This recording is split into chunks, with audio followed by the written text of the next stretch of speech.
Sir पहिले मी तुम्हाला पार्श्वभूमी सांगतो थोडक्यात. आमच्याकडे टाटा प्रकल्प येणार होता, तर त्याची 2006 साली राजपत्रामध्ये प्रसिद्धी करण्यात आली. प्रसिद्धी अशी होती की धेरण शापूर येथील जमिनी मे टाटा पॉवर प्रकल्पासाठी 2x800 म्हणजे 1600 मेगावॅट क्षमतेचा प्रकल्प इथे येणार होता. त्या प्रकल्पासाठी MIDC मार्फत जमिनी संपादित केल्या जाणार या संदर्भातली प्रसिद्धी होती राजपत्रामध्ये.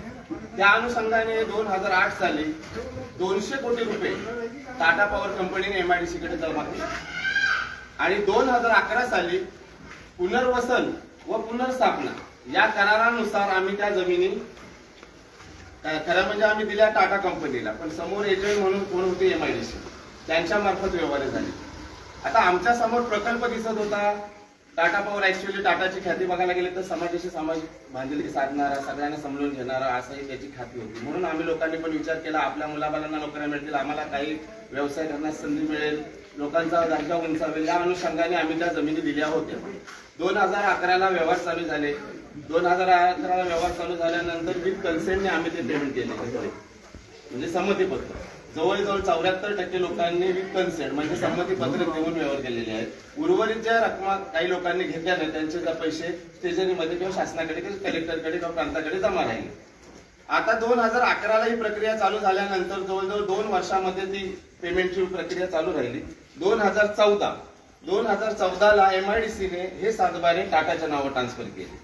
2014 ते 19 या कालावधीमध्ये टाटाच्या नावावरती हे सातबारे होते. 2019 साली 5 वर्ष वाट पाहिल्यानंतर टाटा कंपनीला पण असं वाटलं की इथे काय आपला प्रकल्प आता होत नाही, म्हणून त्यांनी MIDC कडे पत्रव्यवहार करायला सुरुवात केली की आमचे पैसे आम्हाला परत द्या, तुमच्या जमीन तुम्ही घेऊन टाका. म्हणजे हे MIDC ला केलं. आता हे करत असताना शेतकऱ्यांसाठी जो सामंजस्य करार म्हणजे पुनर्वसन किंवा पुनर्स्थापनेचा जो करार केला होता त्याच्यामध्ये 34 अटी व शर्तीनुसार तो करार केला होता. त्याची पूर्तता काय अद्याप झालेली नाही. 2020 ते 21 साली जेव्हा टाटा कंपनीच्या जमिनी टाटा कंपनीने यांना जमिनी परत द्यायला दिल्या कोणाला MIDCला आणि त्यांचे पैसे त्यांनी परत मागितले, त्यावेळेला त्यांनी तो करार कॅन्सल करा म्हणून असा तगादा लावला कोणी टाटा कंपनी की हा असा करार जो आम्ही केला होता शेतकऱ्यांसोबत तो करार पहिला तुम्ही कॅन्सल करा. MIDCने त्यावेळेला त्यांना सांगितलं स्पष्ट मध्ये की जेव्हापर्यंत शेतकऱ्यांबरोबर केलेला तो करार पूर्ण करत नाही तुम्ही, त्यांच्याबरोबर काय तुम्ही अटी शर्ती ज्या केल्या त्या पूर्ण करत नाही तोपर्यंत तुम्हाला आम्ही पूर्ण अमाऊंट देणार नाही. त्याच्यानंतर 27 लोकांनी त्यावेळेला LAR दाखल केली होती. त्या 27 लोकांच्या LARची अमाऊंट जी काय होईल ती दिल्यानंतरच आम्ही ह्या गोष्टी तुमचे म्हणजे जे एकूण 200 कोटी जमा केले होते, त्याच्यानंतर 5 कोटी म्हणजे असे 205 कोटी जमा केले होते. परंतु त्याच्यानंतर त्याचा काय व्याज वगैरे पकडून 227 कोटी अमाऊंट एवढी ते दाखवतात. 227 कोटी मधून 113 कोटी त्यांना ट्रान्सफर केले. कोणाला? टाटा कंपनीला MIDCने. 2021 साली तो करार कॅन्सल न करता, कॅन्सल का न केला तर शेतकऱ्यांबरोबर जो अटी शर्तींचा करार केलेला आहे तो कॅन्सल होत नाही तोपर्यंत आम्ही स्वतःला पूर्ण अमाऊंट देणार नाही असे त्या प्रोसिडिंग मध्ये स्पष्ट म्हटलेले, त्याची प्रत आपल्याकडे आहे MIDCच्या. तर असं करत असताना त्या तिथे काय प्रकल्प झाला नाही. टाटाने पैसे 200 कोटी MIDC कडे केले, त्याच्यातून त्यांनी व्यवहार घेतले. आता ऍक्च्युअली हा 1600 मेगावॅटचा प्रकल्प होता, तिथे 1200 एकर जमीन त्यांना घ्यायची होती, परंतु नंतर त्यांनी क्षेत्रफळ थोडा कमी केला. त्याच्यामध्ये शासकीय आणि निमशासकीय अशी जमीन येते. शासकीय जमीन जवळजवळ 700 ते 750 एकर आणि निमशासकीय निमशासकीय 750 एकर म्हणजे खासगी जी शेतकऱ्यांची जमीन आहे ती 700 एकर आणि 450 ते 350 एकर ही शासनाची जमीन म्हणजे जे आमचा गुरुचरण आम्ही म्हणतो तो भाग राहिला. आता हा व्यवहार केले त्यावेळेला 20 लाख रुपये आम्हाला एकरी दिले. त्याची विगतवारी अशी होती की 15 लाख रुपये एकरी भाव आम्हाला आणि 5 लाख रुपये भूखंडाची, अशी टोटल आम्हाला अमाऊंट एक एकरी 20 लाख रुपये. आता हे केलं जर आपण त्याचा हिशोब केला तर 200 कोटी रुपये त्यांनी आपल्याकडे जमा केले होते. कोणाकडे? MIDC कडे, टाटावाल्यांनी. व्यवहार किती लोकांचा झाला? 700 एकर. त्याच्यामधून पण काही लोकांनी जमीन दिल्यात नाही, काही लोक LAR मध्ये गेलेले आहेत. मग 20 लाखाचा जर भाव पकडला तर साधारण 7 दुने 14 म्हणजे 150 कोटी रुपये संपलेले आहेत त्यांचे. म्हणजे 50 कोटी तर त्यांनी आणि विदाऊट म्हणजे त्याच्यामध्ये MIDCचा तर रुपयाच नाही. पैसे कोणाचे होते? ते टाटा कंपनीचे. 2 वर्ष पहिले त्यांनी वापरले, कारण 2008 साली त्यांनी 200 कोटी जमा केले. 2011ला व्यवहार चालू झाले म्हणजे 3 वर्षाचा व्याज त्यांनी 200 कोटी जमा. त्याच्यानंतर 2021 पर्यंत त्यांच्याकडे 113 कोटी ते जमाच होते आणि आतापर्यंत 113 कोटी जमा आहेत. बोलण्याचा उद्देश असा आहे साहेब की आता सिनारमस म्हणून कंपनीकडे त्यांचा एमओयू काहीतरी 2020 का 21 का 22 साली झाला, जेव्हा उद्धव ठाकरे मला तर वाटते सीएम होते त्यावेळेला. त्यावेळेला एमओयू झाल्यानंतर यांनी 2200 कोटी रुपये इथे जमा केलेले एमआयडीसी कडे. आता आमच्या जमिनी घेतल्या त्यावेळेला टाटाने तिथे पैसे जमा केले होते 200 कोटी.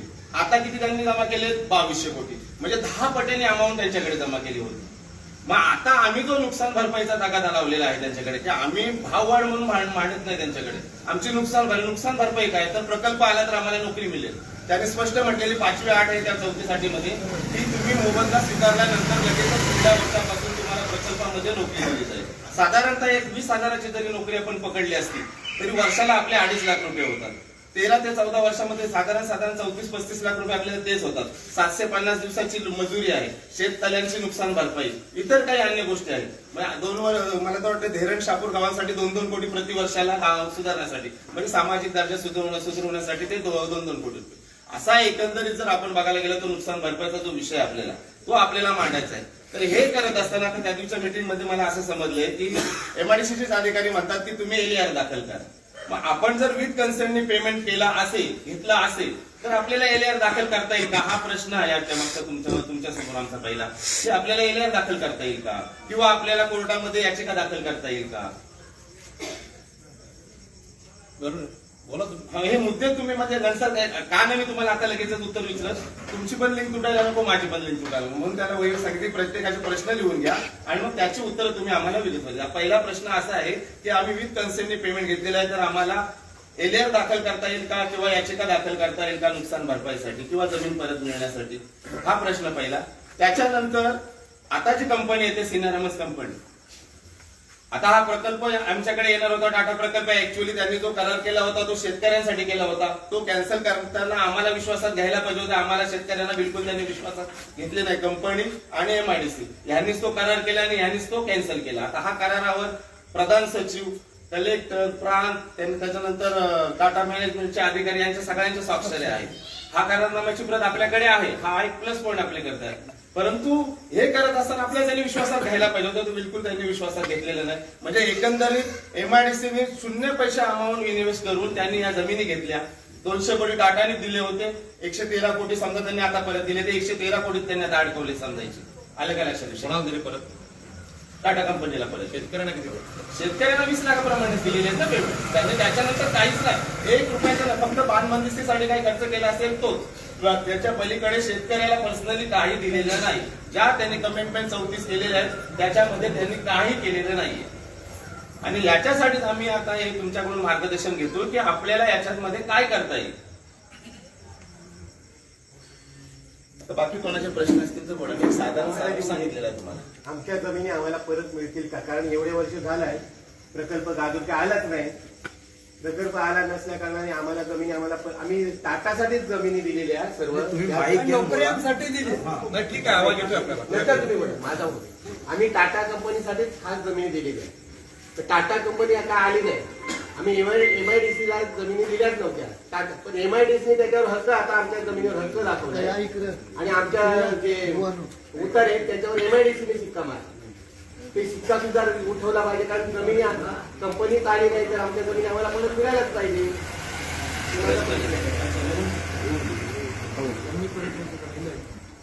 आणि त्याच्यामुळं सरकारी जे काय कायदे नुकसान भरपाई ते आम्हाला मिळत नाही, किंवा त्याच्यामुळे आम्हाला कशावर कर्ज पण घेता येत नाही, काहीच करता येत नाही. एमआयडीसी शिक्का आहे. पुढचा प्रश्न कोणाचा आहे? पर्सनल बोलू नका. प्रश्न असेल तर प्रश्न मांडा, मग त्याची उत्तर द्यायचं. प्रश्न आहे, एखादा वडील त्या टायमाला तो पोरगा 15 वर्षाच्या आत होता, त्यावेळी त्याला कळत नव्हतं जमिनीचा अर्थ, जमिनीचे पैसे. त्याच्या वडिलांनी ती जमीन विकून गेली. आता त्याला अक्कल आली की माझी जमीन नव्हती विकायला पाहिजे, तर तो कोर्टात जनहित याचिका दाखल करू शकतो. म्हणजे हा एक तिसरा प्रश्न घेऊन ठेव. आणि रिपिटेशन केस दाखल करू शकतो. आणि त्याच्याबद्दलची जी प्रोसेस आहे, लिगली प्रोसेस, आता पूर्ण करार दिलेले आहेत जमीन, त्याच्यामध्ये आता जे शेतकरी ज्याही विकलेले आहेत, रिपिटेशन ही प्रक्रिया काय आहे, त्याच्यानंतर ती पूर्ण पुढची प्रक्रिया आहे. याच्याबद्दल तुमचं मार्गदर्शन. आणखी एक मुद्दा, जो 2011 साली करार केला होता सामंजस्य करार, तो 2021 साली त्यांनी कॅन्सल केलेला आहे. मग जर हा करार कॅन्सल झाला असेल तर भूखंड आपल्याला मिळाला पाहिजे. पाहिजे. त्यांनी भूखंडाचे पैसे दिले तो कॅन्सल केलाय ना करार. मग तो भूखंड आपल्याला मिळू शकतो का 12% 12.5%? हा एक प्रश्न आहे. समोर जरा पुढे बसा, त्यांना बसू द्या जरा. आणि बसायला बोलली ना. करता ना पुढे तुम्ही. अरे खास पण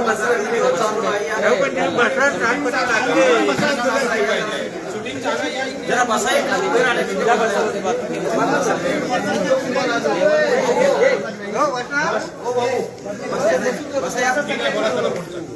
पुढचा प्रश्न कोणाचा असेल तर पाठीमागे बोलण्याच्या कोणाला काय मांडायचं असेल ते मांडायचं तर उत्तर सर द्या. काय माहितीये का, प्रश्न तसे सुचणार नाही. जसं तुम्ही म्हणजे नॉलेज द्याल तर आम्हाला जर नॉलेज असतं तर असं म्हणजे ही वेळ आलीच नसली. तर तुम्ही जेव्हा मार्गदर्शन कराल तेव्हा काहीतरी एक एक प्रश्न आम्हाला तयार होऊन जाईल. कारण आता किती तुम्ही बोलत ना प्रश्न, तर आमची लोक कन्फ्युज आहेत. ते तुमच्या बोलण्यावर सगळं डिपेंड आहे की बाबा हे मुद्दे आहेत आणि हे, मग तेव्हा त्यांना प्रश्न सुचतील असं मला विनंती. ठीक आहे, मी बोलू का मग? हा बोला सर. नाही आवश्यकता नाही. माझा आवाज फोन बंद करा. फोन सगळ्यांनी बंद करा. पाठीमागे मुलं बोलतात, त्यांचा आवाज बघा. आता आपल्याकडे काही प्रश्न इथे आलेले आहेत. अजून काही प्रश्न येणार असतील तर ह्यात मी बोलल्यानंतर पण आपण वाचचं काय हे नाही, भाषण वगैरे नाही, आपल्याला चर्चा करायची आहे. आणि मी काय तुम्हाला कोणी ज्ञान शिकवणारा माणूस, मोठा नेता वगैरे नाही. मला जे अनुभव आले या सगळ्या शेतकऱ्यांच्या लढ्यात ते फक्त तुमच्यासोबत मी शेअर करणार आहे. ते तुमचे अनुभव तुम्ही सांगत, मी माझे अनुभव. तरी सुद्धा सभेला सुरुवात करताना तुमचा जो शहापूर धरण किंवा चरी हा जो भाग आहे, या भागाने सावकारीच्या विरुद्ध आंदोलन केलं, म्हणजे जमीनदारीच्या विरुद्ध. ते आंदोलन डॉक्टर बाबासाहेब आंबेडकर आणि नारायण पाटील यांनी केलं आणि देशाला कुळ कायदा दिला. हे तुमच्या लोकांचा, पूर्वजांचा पराक्रम आहे हा, की आम्ही देशाला कुळ कायदा दिला आणि देशातल्या भूमिहीन लोकांना जमिनी मिळाल्या. त्याचा अभिमानाने मी गौरव करतो. आणि याचबरोबर आपल्याला कल्पना आहे की आम्ही समुद्रकाठचे लोक छत्रपती शिवाजी महाराजांच्या आरमाराचे प्रमुख होतो. म्हणजे आपल्याला इतिहास नाही असं नाही, आपल्याला इतिहास आहे. आणि या इतिहासानुसार आम्ही लढणारे लोक आहोत. म्हणजे आज मी बोलतोय तो लढण्यासाठी बोलतोय, सेटलमेंट करण्यासाठी बोलत नाही आणि कधी करणार नाही. तर या कुळ कायद्यानुसार आम्ही जमिनीचे मालक झालो. हजारो वर्ष, 2000 वर्षापासून रेकॉर्ड सांगतो की या समुद्रकाठी आम्हीच राहत होतो. त्या जमिनी आमच्याच आहेत. जसे राजे येतात तसं हे बदलतं. तसं एमआयडीसीने तुम्हाला फक्त सातबाऱ्यात गुंतवलेलं आहे, फसवलेलं असं नाही म्हणत मी, गुंतवलेलं आहे. पण म्हणून काय तुमची मालकी संपलेला अशातला भाग नाही. आता बंधूंनी काय नाव तुमचं? राकेश पाटील यांनी अतिशय सुंदर माहिती सांगितली की टाटानी प्रकल्पासाठी जमिनी घेतल्या आणि त्या काळातले लोक होते, त्यांना असं वाटलं की नोकरीसाठी बाहेर जाण्यापेक्षा इथे जर नोकरी भेटली तर चांगलं आहे, म्हणून तुम्ही त्या जमिनी दिल्या. परंतु करार दोन्ही बाजूनी असतो की ज्या पद्धतीने तुम्ही सांगितलं की नोकऱ्या मिळणार आहेत म्हणून त्या काळातल्या लोकांनी जमिनी दिल्या. यांनी सांगितलं की बाबा वडिलांनी दिल्या असतील पण मुलांना मान्य नाही, कारण का आता आकडे बदललेले आहेत. तर व्यवहार त्यांनी मोडलेला आहे. आणि करार किती साली संपला तो? 2020 साली. आता मी जे बोलणार आहे ते वेळ फार कमी आहे, कायद्यानुसार बोलणार आहे. तर कायदा काय सांगतो? 2020ला ज्यांनी जमीन घेतली त्यांनीच तो करार मोडलेला आहे. म्हणजे व्यवहार संपलेला आहे. व्यवहार संपला म्हणजे शेतकरी स्वतंत्र झाला. म्हणजे कोण झाला? शेतकरी मालक झाला. दादानी बोलले ना की आम्हाला परत देणार का? पहिली गोष्ट तुमच्या मनामध्ये ही भावना पाहिजे की आता आपण मालक आहोत. तुमच्या डोक्यावर जे भूत बसलंय एमआयडीसीचं की ते मालक आहेत किंवा टाटा मालक आहेत, त्यांची मालकी कराराने संपलेली आहे. आणि 21ला जर करार मोडलेला आहे तर 21 साली 2014च्या पूर्वीचा जमिनी घेतल्या किती साली? 11 साली जो कायदा होता तो 1894चा जुना कायदा इंग्रजांनी केलेला, तो कायदा संपला आणि आता देशामध्ये भूसंपादनासाठी 2013चा कायदा आहे. काय होतंय की एमआयडीसीच्या अधिकाऱ्यांना हे कोणी सांगत नाही की आता 2013चा कायदा आहे. म्हणजे 20 लाख भाव तो सुद्धा संपला, नोकरीचा विषय संपला. आता नवीन कायदा आला. मग नवीन कायदा काय आहे याची पहिल्यांदा माहिती आपण करून घेऊ, मग तुमच्या मागण्या तुम्ही मांडा. 2013 साली जो कायदा आला तो कायदा असं सांगतो की ती एखाद्या भागामध्ये जमिनी घ्यायच्या असतील तर जिल्हाधिकाऱ्यांनी त्याचा सर्व्हे केला पाहिजे, म्हणजे सोशल इम्पॅक्ट रिपोर्ट करावा लागतो. म्हणजे त्यामध्ये काही शेती करणारे लोक असतील, काही लोक मच्छीमार असतील, काही लोक तलाव करून मच्छी मारत असतील किंवा समुद्रात, किंवा दुसऱ्यांचा गोठा असेल मशीनचा, किंवा अन्य काही व्यवसाय असतील. या सगळ्यांचं पुनर्वसन 2013च्या कायद्याने करता येईल. पण हे करत असताना आपल्याला सगळ्यात मुख्य जी गोष्ट आहे ती गोष्ट आहे जमिनीच्या भावाची. परवा आपल्या शहापूरमध्ये, कुठलं शहापूर, छोटं शहापूर, त्यामध्ये सभा झाली आणि त्या सभेमध्ये मी तुम्हाला तुमचीच माहिती सांगितली. म्हणजे आजच्या जमिनीला भाव, म्हणजे 20 लाखाने तेव्हा जमिनी दिल्या तर व्यवहार संपला का? तर नाही, तो करार ऑलरेडी मोडलेला आहे. म्हणजे पहिल्यांदा तुम्ही हे लक्षात घ्यायचं की आता जमिनीचे मालक शेतकरी आहेत. तो एमआयडीसीचा किती मोठा ऑफिसर असू दे, परवा एमआयडीसीत मीटिंग झाली अंधेरीला, तेव्हा तुम्ही होतात, मी स्वतः होतो, बोललो की नाही त्यांना की बाबा जमिनीचा आजचा भाव काय. 13चा जो कायदा आहे तो 13चा कायदा काय सांगतो की 13चा कायदा असं सांगतो की बाबा आता मार्केटमध्ये जे मोठ्यातलं मोठं खरेदी करत असेल त्याच्या 4 पट मोबदला द्या. असेच काका त्या दिवशी बसले होते टोपीवाले, त्यांचं नाव काय, माणूस पाटील. त्यांनी सांगितलं की 1.5 कोटीने एक व्यवहार झालाय गुंठ्याचा. नाही, तो त्यांनी नाही सांगितलं, अमिताभ बच्चनचं मी सांगितलं. अमिताभ बच्चनचं जे उदाहरण आहे ते आता गुगलवर आहे, तुम्ही सर्च केलं तर मांडव्याला 1 कोटी गुंठ्याने अमिताभ बच्चननी जमीन खरेदी केली. किती? 1 कोटी गुंठे. आणि तो भाव आहे अलिबाग तालुक्यातला, म्हणजे तालुका अलिबागच आहे.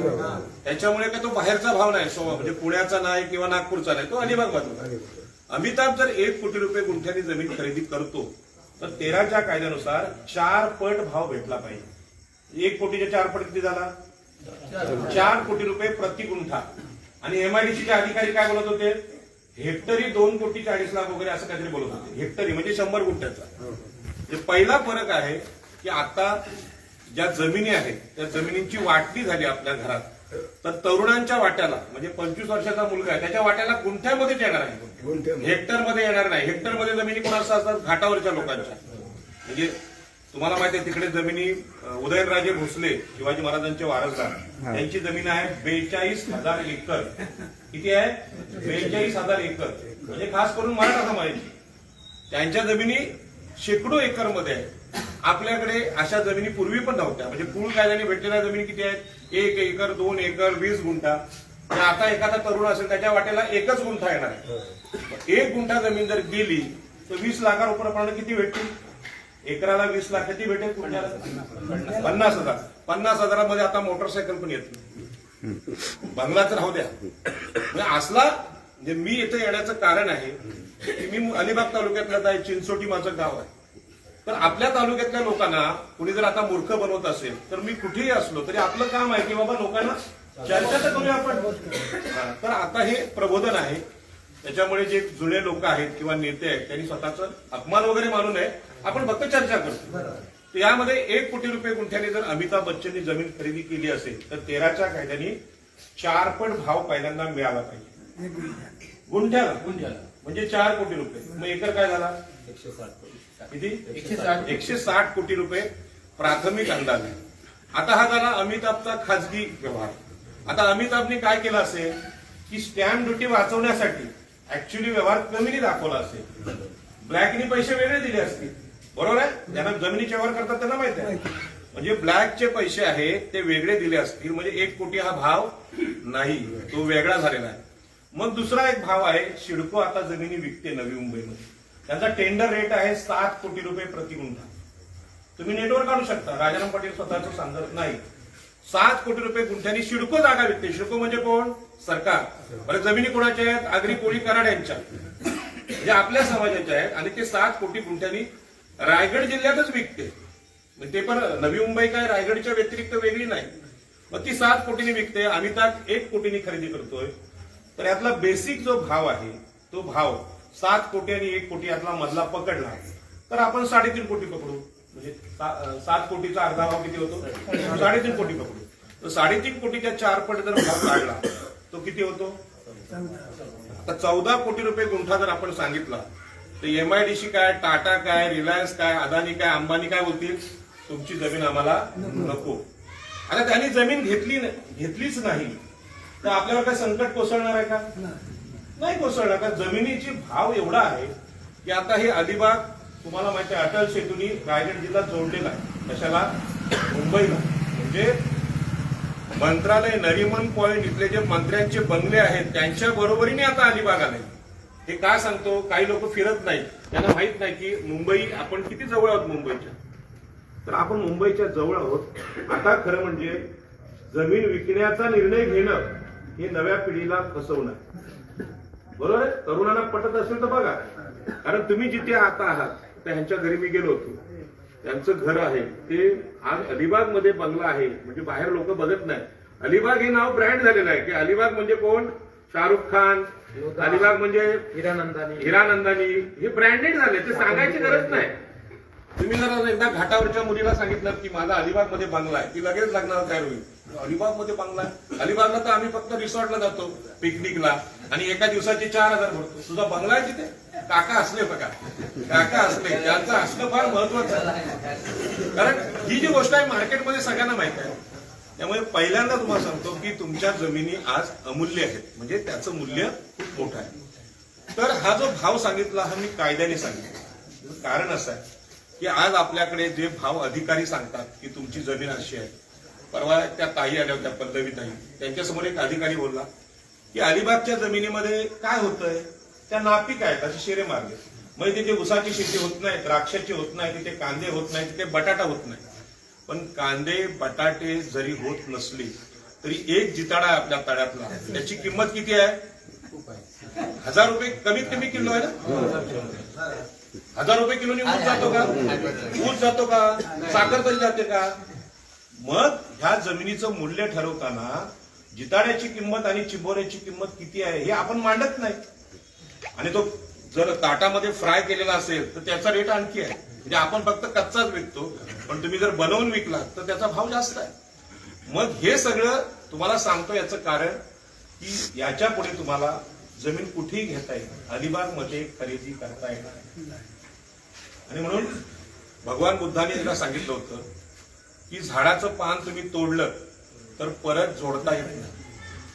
म्हणजे तोडलं की तुटलं, तसं ही जमीन गेली तुमची की पुन्हा घेता येणार नाही. आपल्या कुठल्या तरुणांमध्ये ती ताकद नाही. कितीही नोकरी करा, 2 लाखाची करा, 3 लाखाची करा, पण जमीन तुमच्या इथे घेता येणार नाही. आता 13चा कायदा ज्यावेळी करार रद्द झाला 21ला, त्यावेळी 13चा कायदा लागू झालेला.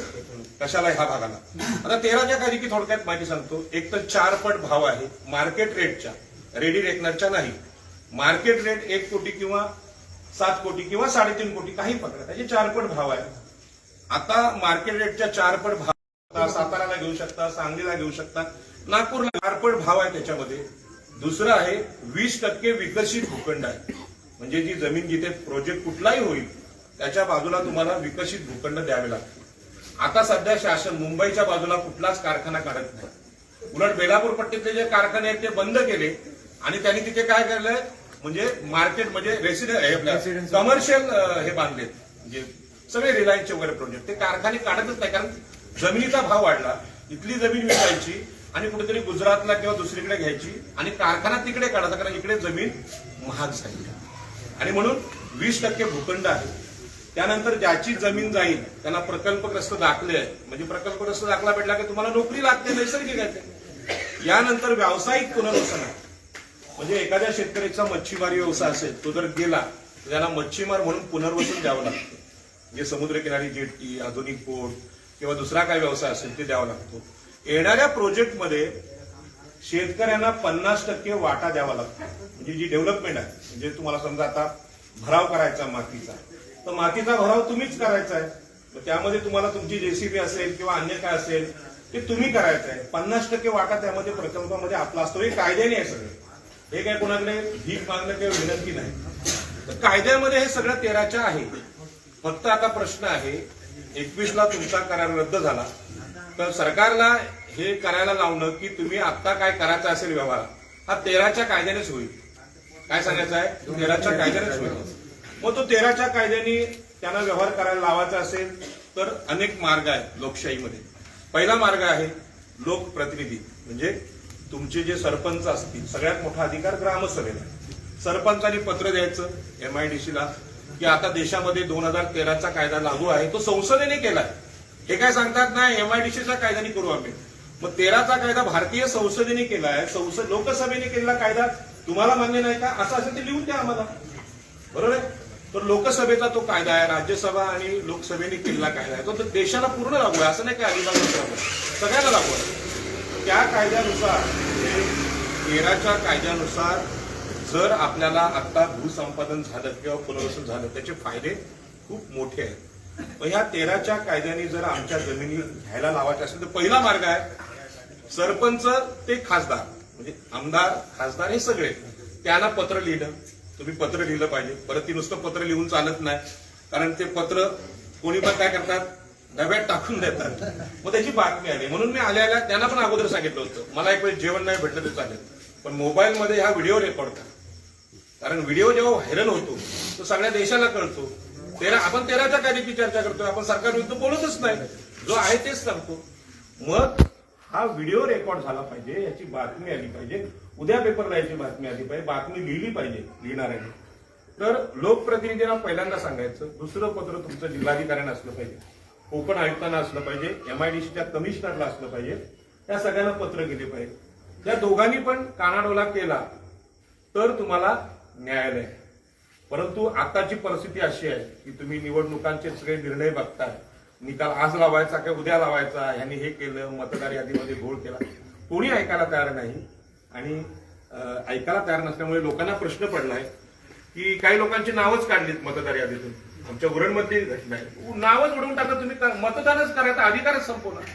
मग अशा परिस्थितीमध्ये आता ही लोकशाही टिकवायची असेल तर ते लोकांचं काम, म्हणजे तुमचं आमचं काम. आता जे आपण जमलोय की लोकशाही पद्धतीने चर्चा करायला, मी काही नेता नाही किंवा मार्गदर्शक नाही, मला जे अनुभव आले ते तुम्हाला मी सांगतो. तसं चौथा जो मार्ग आहे तो चौथा मार्ग आहे लोकांच्या आंदोलनाचा, आणि आंदोलन सुद्धा लोकशाही मार्गाने. पहिलं पत्र द्यायचं सगळ्यांना, नंतर आंदोलन करायचं. आपण काय करतो, आंदोलन करायला जातो, मग पोलीस बोलतात तुम्ही परवानगी नाही घेतली म्हणून तुम्हाला आम्ही अटक करतो. ते काय चुकीचं वागत नाही, ते कायद्याने वागतं, फक्त आम्ही पत्र लिहित नाही.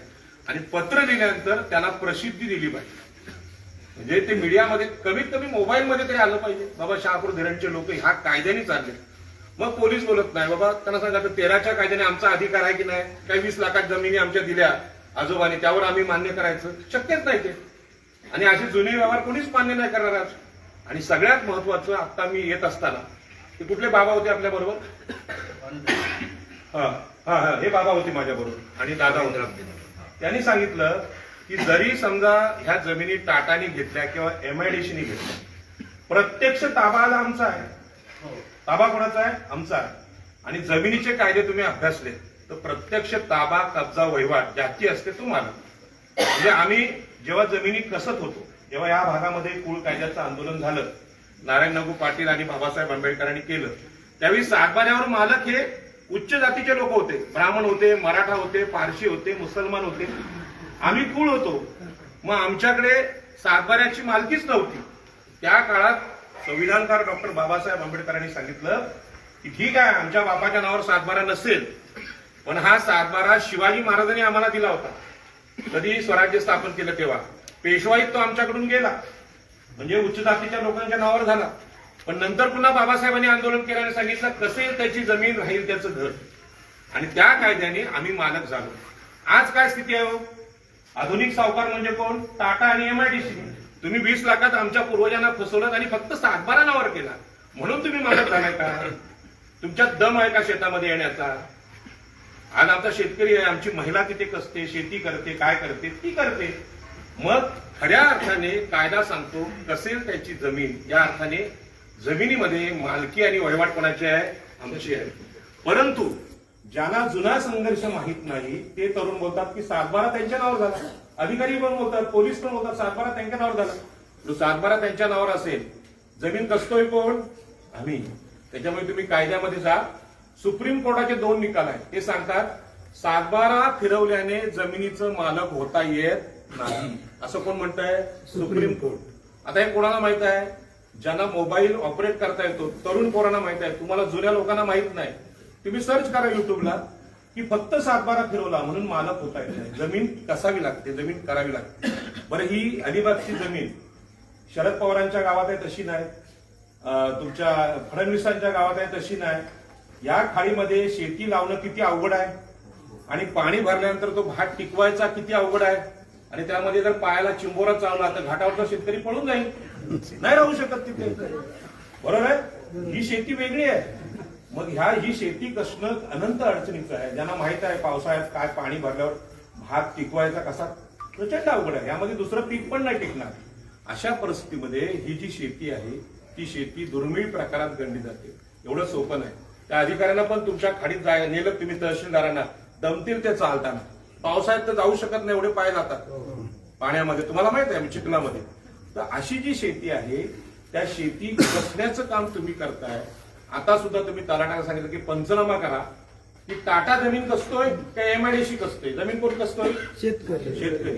कोर्टात जर प्रश्न विचारला की 20 लाखामध्ये व्यवहार झाला त्यावेळी 21 ला तो रद्द झाला. शेतकऱ्यांच्या जमिनीचा ताबा कधी एमआयडीसीने घेतला का? घेतला असेल तर त्याला कंपाऊंड घातलं का? बोर्ड लावला का? नाही. मग जमिनीचा मालक कोण आहे? शेतकरी. बरोबर आहे. आजच्या सभेमध्ये एवढी भावना जरी तुम्हाला कळली की तुम्ही मालक आहात तरी आपण सभा यशस्वी झाली. पटते तुम्हाला? बरोबर आहे. लक्षात आलं तुमच्या? एक घोषणा द्या, जमीन आमच्या हक्काची, जमीन आमच्या हक्काची, नाही कोणाच्या बापाची. ही भावना तुमच्या मनात जर गरम झाली थंडीमध्ये तर तुम्ही लढाई जिंकाल. ही जर घरी गेल्यावर थंड पडली तर आपण लढाई हरणार. आणि म्हणून हे स्वराज्य आहे छत्रपती शिवाजी महाराजांचं. आमचं राज्य चालेल इथे कुणाचं एमआयडीसीचं वगैरे चालणार नाही. आता प्रश्न असा आहे की ही जमीन तुमची आहे, ही तुम्ही कोर्टात सिद्ध करू शकता. मी वकील नाही, पण वकिलाला तुम्ही सांगू शकता की कोर्टामध्ये हायकोर्टात विचारावं की टाटाने जमीन घेतली किंवा एमआयडीसीने घेतली, ताबा घेतला होता का? नाही. साध्या भाषेत सांगतो, आपण समजा मारुतीची एक गाडी खरेदी केली, तिचा चेक दिला, पैसे भरले, पण गाडी त्यांच्या शोरूम मधून घरी आणलीच नाही तर गाडी कोणाची झाली? शोरूमची. आपण आणलीच नाही गाडी घरी, फक्त पैसे दिले. तसंच आहे, एक वेळ गाडी सोपं आहे घरी नेणं, पण जमीन टाटा आपल्या घरी नेऊ शकत नाही. एमआयडीसी अंधेरीच्या कारणात ही जमीन अलिबागची नेऊ शकत नाही. आणि म्हणून त्यांचा जमिनीवर ताबा नाही, म्हणून त्याने आता रस्ता बनवायला घेतला. कारण ते काही चिखलातून चालून येऊ शकत नाही. त्यांच्या गाड्या ब्रँडेड आहेत, डिफेंडर, मोठ्या मोठ्या गाड्या आहेत. मग त्या गाड्या एकदा यायला लागल्या की ते विकणं सोपं जाईल. त्यांना गाडी हे जमीन दाखवता येईल की समुद्राच्या बाजूला आहे, मुंबईपासून जवळ आहे. मग जर जमिनीचा ताबा तुमच्याकडे नाही तर मग रस्ता बनवून तुम्ही ताबा घेत असाल तर ही चूक आपल्याला कळली पाहिजे. त्यांना आम्ही हे रान मोकळं करून द्यायचं का? म्हणजे पानिपतावर जेव्हा अब्दाली आला तेव्हा आमच्याच लोकांनी त्याला बोलवलं की या आणि भारत जिंका. बरोबर. काही लोकांनी गद्दारी केली म्हणून तो अब्दाली आला आणि म्हणून पानिपतात आम्ही हारलो. पण त्याला रस्ताच नाही दिला, तो कशाला येईल? आणि म्हणून रस्ता कशासाठी? आता आम्ही शेती करतो तर आमचे शेतकरी पायाने चालत जातात. रस्ता द्यायचा असेल तर ह्या गावाचा विकास करण्यासाठी द्या, गावांना रस्ते द्या, गावाला सुविधा द्या. त्या तुम्ही देत नाही, एमआयडीसीला देताय. ही जमीन आता तुम्हाला जुन्या कराराने मिळणार नाही. नवीन करार कुठला आहे? 2013चा कायदा. आणि 13चा कायदा सांगतो 4 पट मोबदला मार्केट रेटच्या. ते जे भाव सांगतायत ना 2,46,00,000 वगैरे, तो भावच नाहीये. तो भाव जमिनीचा नाही. तुम्ही जा नरिमन पॉइंटला एक फ्लॅट घ्या, 1000 फुटांचा फ्लॅट घ्या, किती भाव आहे बघा. तुमच्या मुलांना, आपल्या मुलांची हिंमत आहे नरिमन पॉइंटला फ्लॅट घ्यायची? आगरी पाड्यामध्ये आगरी राहिले का? का नाही राहिले? कारण आता ते मार्केट असं बदललंय की आपली पोरं तिथे घरं घेऊ शकत नाही. कारण जमीन एवढी, आगऱ्यांची मुंबई, कोळ्यांची मुंबई. अशा परिस्थितीमध्ये 2013चा कायदा आपण सांगणं गरजेचं आहे. आता मुद्दा असा आहे की 2013चा कायदा नेटवर आहे, गुगलवर काढा तुम्ही, गुगलमध्ये आहे, बघा. म्हणजे काय, याला सांगायची गरज नाही. पण आम्ही लोकप्रतिनिधींना सांगितलं, आम्ही जिल्हाधिकाऱ्यांना सांगितलं, आम्ही एमआयडीसीला सांगितलं. ते बोलतात हा कायदा लागू नाही. ते बोलतात का एमआयडीसीचा कायदा का? सगळ्याच्या वरचा कायदा आहे 13चा कायदा. अलिबाग कॅरिडॉरला 13चा कायदा लावत नाही. समृद्धी हायवेला भाव मिळाला 27 लाख रुपये गुंठा. कॅरिडॉरला बघा भाव किती आहे? 13 लाख, 2 लाख, 3 लाख असाच भाव आहे. का? शेतकरी विचार करत नाही. शेतकऱ्याला हे कळत नाही की माझ्या हातात जे काय आहे ते काय आहे. आणि म्हणून खरं म्हणजे हा वेळ, उद्या तुमचं कार्यक्रम आहे, तरी पण एक उदाहरण सांगतो की एक खूप श्रीमंत कुटुंब होतं. खानदानी श्रीमंत याला बोलतात. प्रचंड श्रीमंत. म्हणजे पूर्वीचे लोक काही एवढी श्रीमंत होती की सोन्याच्या ताटात पण जेवायची, चांदीच्या ताटात, असं कुटुंब होतं. पण कालांतराने त्यांच्यावर गरिबी येते आणि सगळ्यामध्ये सगळं निघून जातो वैभव आणि मग त्या म्हातारी येत असते आणि तिची मुलगी असते. ती मुलगी म्हणते, आई मला मोत्यांची माळ पाहिजे. तेवढं आता आपल्याकडे काय आहे, मोत्यांची माळ घ्यायला आपल्याकडे काहीच नाही. एक मोठा व्यापारी त्या गावामध्ये येतो आणि तो मोत्यांच्या माळा घेऊन येतो. माळा घेऊन आल्यानंतर ही म्हातारी म्हणते की माझ्या मुलीला एक माळ पाहिजे, मोत्यांची डुप्लिकेट का ओरिजिनल तर मला घ्यायची आहे. तर म्हातारी तुझ्याकडे काय, माझ्या घरात काय नाही, जुनं ताट आहे. ती ताट घेऊन येते, त्याला धूळ लागलेली असते. तो हुशार असतो व्यापारी, तो काय करतो त्यावर एक चरा पाडतो. असा म्हणजे समजतं ना, चरा पाडतो. त्याच्या लक्षात येते हे ताट सोन्याचं आहे, कारण ती खानदानी असते. सोन्याचं ताट आहे ते व्यापाऱ्याला माहित असते. ह्याला जर सोन्याच्या ताटाची भावाची किंमत सांगितली तर माझं अख्खं दुकाने खरेदी करू शकतात. मी सांगतो हे फालतू, ह्याच्यात काय येणार, काहीच नाही. तो घेत नाही आणि तो परत जातो मुद्दाम. त्याला माहित आहे की निराश होऊन काहीतरी गावाच्या बाहेर गेले, तो परत म्हातारी येईल सांगेल काय मिळते ते घ्या आणि घ्या. तो गावाच्या बाहेर जातो. तेवढ्यामध्ये दुसरा हुशार व्यापारी येतो. तो व्यापारी येतो आणि म्हातारी त्याला सांगते की बाबा मला माझ्या मुलीला माळ पाहिजे, माझ्याकडे काय नाही, जुनं ताट आहे भंगारबद्दल, तू घेशील का. तो तर दाखव मला. तो बघतो, तो पुन्हा त्याला हे करतो, स्क्रॅच करतो असं. तर ते सोन्याचं ताट असतं. तो बोलतो, तुम्हाला माहित आहे का मावशी याची किंमत किती आहे. माझ्याकडे असलेलं सगळं सामान देतो, सगळे हार देतो, एवढी या ताटाची किंमत आहे. तर ते सगळं देतो आणि सांगतो या ताटाची ही ताट विकू नका, हे अमूल्य आहे, हे तुमच्या खानदानाची किंमत आहे, तुम्ही हे विकूच नका. नाही नाही नाही, मला माळ पाहिजे. मला काय करायचं ते बोलते, भंगारमध्ये किती दिवस पडलेलं आहे वरती माळ्यावर, ते देऊन टाकतो. आणि ते ताट तो घेऊन जातो आणि सगळं देतो सामान, जेवढ्या माळात तेवढं देतो आणि सांगतो खरं म्हणजे मी मनापासून सांगतो या ताटाची किंमत मी करू शकत नाही, म्हणून माझ्याकडचे पैसे पण तुम्हाला देतो, फक्त प्रवासाला पैसे द्या मला, तेवढे घेऊन जातो. तो निघून जातो आणि पहिला व्यापारी पुन्हा येतो की मावशी ते ताट काय झालं. तू ते ताट मी दिलं त्या व्यापाऱ्याला. मग ते व्यापाऱ्याला ताट दिलं तर त्यांनी मला सगळे जे होते माळा बिळा सगळं दिलं, एवढं भाव होतं. मग तो पहिला आला होता ना, तो डोक्याला हात लावतो.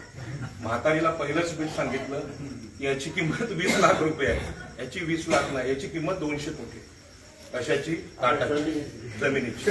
ताट म्हणजे काय, जमीन, ती पूर्वजांनी ठेवलेली आहे आणि ती अमूल्य आहे. तो पश्चाताप त्यांना झाल्यानंतर तसं पश्चाताप तुम्हाला होऊ शकतो. आता एवढा नवीन पिढीला होईल. तुमचा पोरगा इथे जेव्हा प्रोजेक्ट होईल, हे जे MIDC कोण आहेत, दलाल आहेत. MIDC म्हणजे दलाल आहेत, अधिकारी पण आहेत आणि त्याचे प्रमुख पण आहेत. त्यांना इथे नरिमन पॉइंट सारखे बंगले बनवायचे. मुंबईत जागा नाही, आता कुठे अलिबागमध्ये आहे आणि सगळ्यात अलिबागला आता मागणी जास्त आहे. आम्ही पण रिसॉर्टचा धंदा करतो देवदंड्याला, चौलला, नागावला. आम्हाला माहित आहे जमिनीचा भाव काय, एका रूमचं भाडं किती मिळतं, दिवसाचं भाडं. तर एवढी अमूल्य जमीन आहे, ती जमीन जर तुम्ही विकलीत तर त्या म्हातारीसारखं होईल. तुम्ही 20 रुपयाची माळ घ्यायला जाल आणि 200 कोटीचं ताट गमावून बसाल आणि मग कळेल आमच्या पूर्वजांनी आमच्यासाठी काय ठेवलं होतं. आता ही गोष्ट जाण्यात किंमत काय. तो पाटील साहेब तुम्ही उगाच कशाला सांगता, मला मोटरसायकल घ्यायचंय, लग्न करायचंय, बंगला बनवायचा, ही जमीन नाही गेली तर लग्न कसं मी करेन. अरे पण जमीन तुला कधीच घेता येणार नाही. लग्न करता येईल, लग्न बायकोला समजवता येईल की बाबा हे बाबा सोन्याचंच ताट आहे, ही जमीन म्हणजे अमूल्य आहे. तसा विषय हा विषय तुम्हाला कळला असेल, माझ्या गोष्टीतून कळला का, थोडा कळला ना. तशी जमीन अमूल्य आहे. बाकी मला पण नेता नाही व्हायचं, मी तुम्हाला पण नेता नाही करत, पण शेतकरी आपल्या घरात ज्ञानी असला पाहिजे. त्याला कळलं पाहिजे पूर्वजांनी ठेवलेलं ताट हे भंगारमधलं नाही, हे सोन्याचं ताट. आणि पटत नसेल, उरणला या तुम्ही, उरणला आता जमिनीचा काय भाव आहे तुम्ही बघायला या. 1 गुंठ्याला किती किंमत आहे, कमीत कमी साधारणपणे 1 कोटी ते 1.25 कोटी रुपये गुंठ्याला किंमत. कुठे, सिडकोच्या एरिया, केगाव नागावला नाही. तिथल्या लोकांना माहित नाही समुद्र किनाऱ्याची किंमत काय असते, पण जमिनीला भाव आज किंमतच करता येत नाही असा आहे. अशा परिस्थितीमध्ये आजच्या घडीला आमचे लोकप्रतिनिधी असतील, आमचं प्रशासन असेल आणि न्यायालय सुद्धा. तुम्ही न्यायालयात जरी गेलात तरी न्यायालयातली लढाई मोठी आहे. तुम्ही एक वकील दिला तर MIDC 7 वकील देते. का, त्यांना माहित आहे हे सोन्याचं ताट आहे, शेतकऱ्याला मूर्खात काढायचं. तुम्ही 20 लाखात पैसे घेतले, आता कसले तुम्हाला पैसे, असं बोलणारे लोक आहेत. पण त्यांना सांगितलं पाहिजे की जमिनीवर ताबा आमचाच आहे. आणि तुम्ही कायद्याचा अभ्यास केला तर लक्षात येतं की ज्या जमिनीमध्ये प्रॉपर्टी ट्रान्सफर झाली नाही, म्हणजे दुसऱ्याकडे गेली नाही, तर तो व्यवहार रद्द होतो. त्याच्यामुळे ही जमीन आज कोणाची आहे, आमची आहे. पण ते तलाठ्याचे पंचनामे सगळ्यांचे सांगावं लागेल की अलिबागमध्ये जी जमीन टाटाला दिली प्रत्यक्षात अजून शहापूरवाल्यांच्या ताब्यात आहे, ती जमीन टाटाच्या ताब्यात नाही, म्हणून तुमचा व्यवहार आम्हाला मान्य नाही. असा साधा आणि सरळ विषय आहे. या विषयामध्ये अजून काही तुम्हाला प्रश्न असतील, प्रश्न आहे लढण्याचा. आता आपल्याला सवय का असते, कुणीतरी राजाराम पाटील येईल आणि तो आम्हाला आमचा उद्धार करेल किंवा न्याय देईल, अशी एक आमची श्रद्धा असते. आणि त्याला चिकित्सक लोक असतात, म्हणजे चिरफाड करणारे.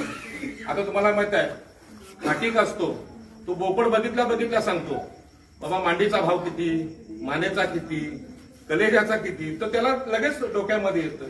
तसं तुम्ही चिकित्सक असाल तर तुमच्याकडे की सगळे लोक शेतकऱ्याच्या विरोधी काम करतात, कारण त्यांना माहित आहे की 200 कोटीचं ताट त्यांना 20 लाखात मिळणार आहे. आणि म्हणून ते त्यांची प्रेरणा काय असते, शेतकऱ्याला फसवूनच श्रीमंत होता येतं. शेतकऱ्याला न्याय देऊन कोणी श्रीमंत होत नाही, त्यांना माहित आहे, म्हणून ते तसं वागतात. आम्ही तर्क केला पाहिजे की नक्की आम्ही कसं वागलं पाहिजे.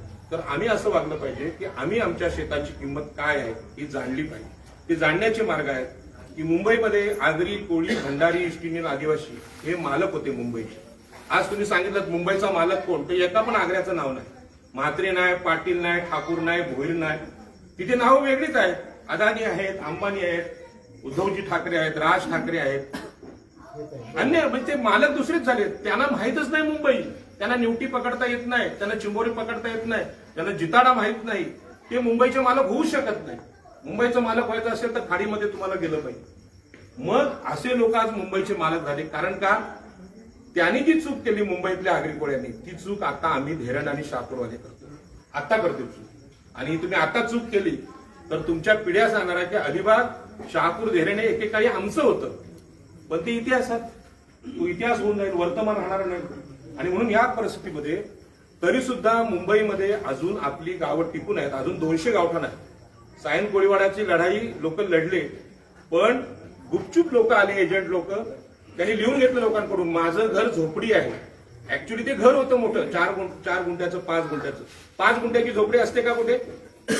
5 गुंठ्याची झोपडी नसते, झोपडी 10 बाय 10ची असते. पण आमच्या लोकांकडून लिहून घेतलं, तुमचं घर झोपडी आहे असं लिहून द्या, मग तुम्हाला एका घराच्या 4 झोपड्या भेटतील. लोक भुलले आणि लोकांनी लिहून दिलं, संमती दिली. एवढंच कशाला, नवी मुंबई विमानतळाची जागा 22.5% भूखंडाने घेतली गेली, 1 रुपया न देता. सांगितलं 22% देतो, आणि आज विमानतळ ट्रान्सफर झाला अदानीच्या नावावर. मग तिथे आमचे नेते नव्हते का? सगळे होते. पण नेत्यांनी अशी भूमिका का नाही घेतली?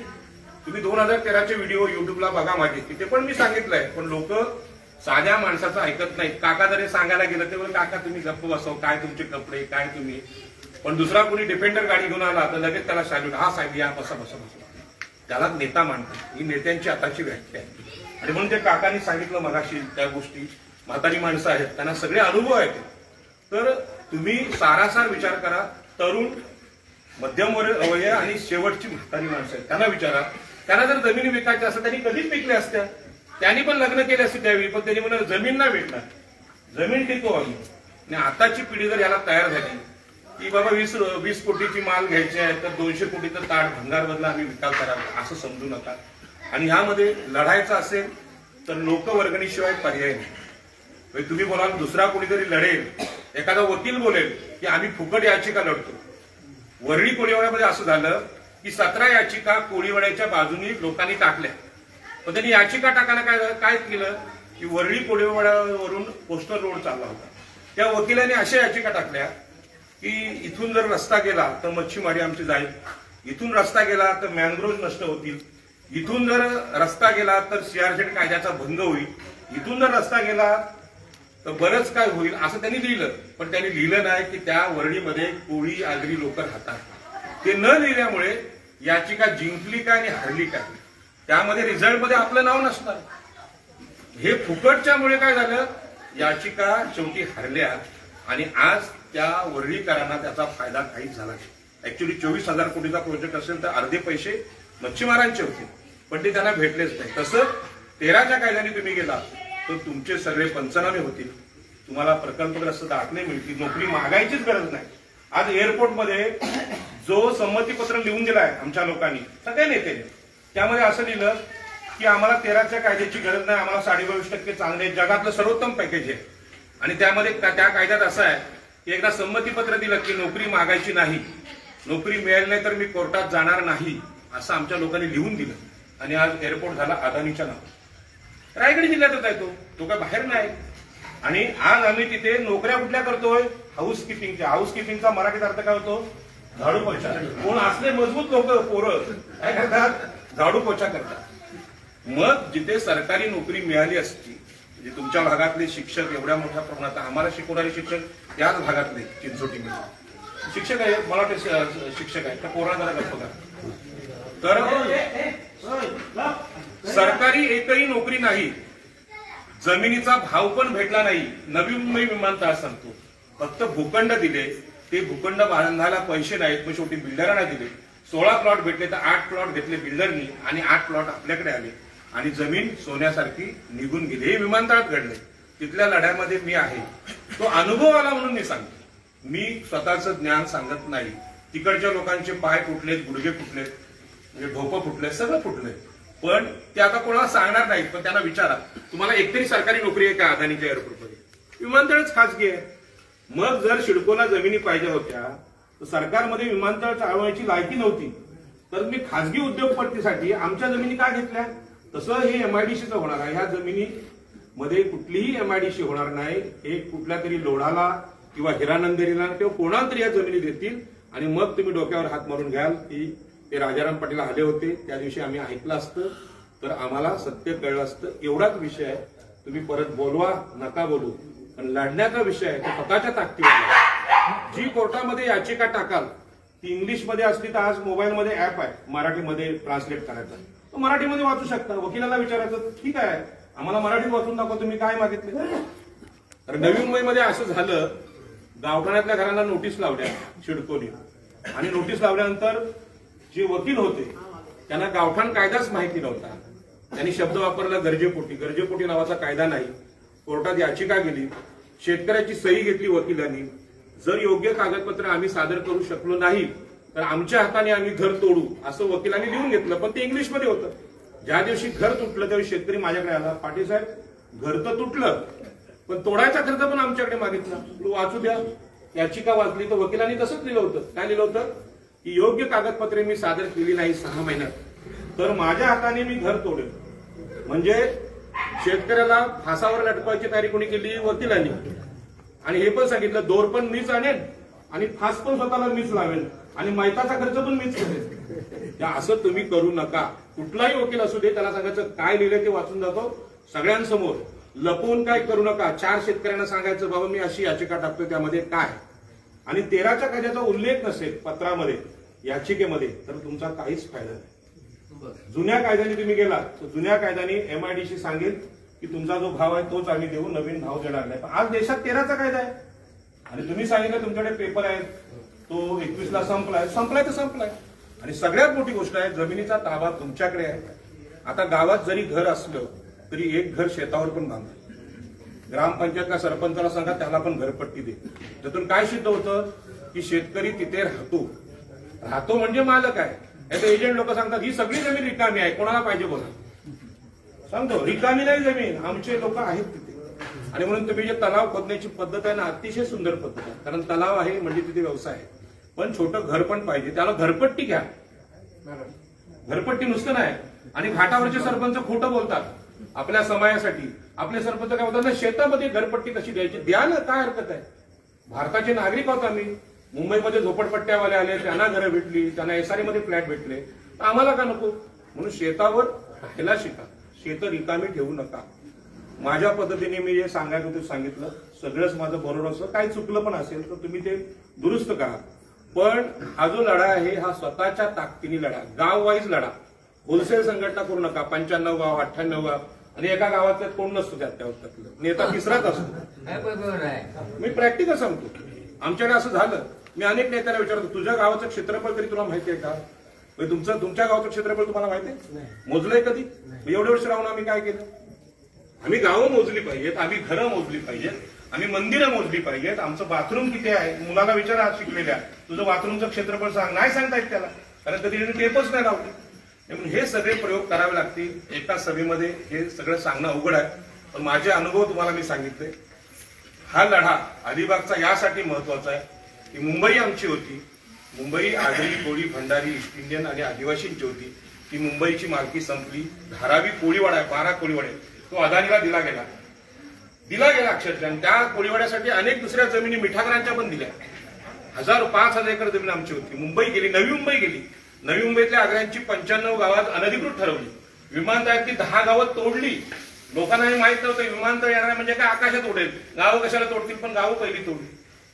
आणि आज उरण पनवेल असं चाललंय की कायदाच नाही. 13चा कायदा आहे, पण ते सांगतात 60% जमिनी सिडकोच्या, 40% तुमच्या शेतकऱ्यांच्या.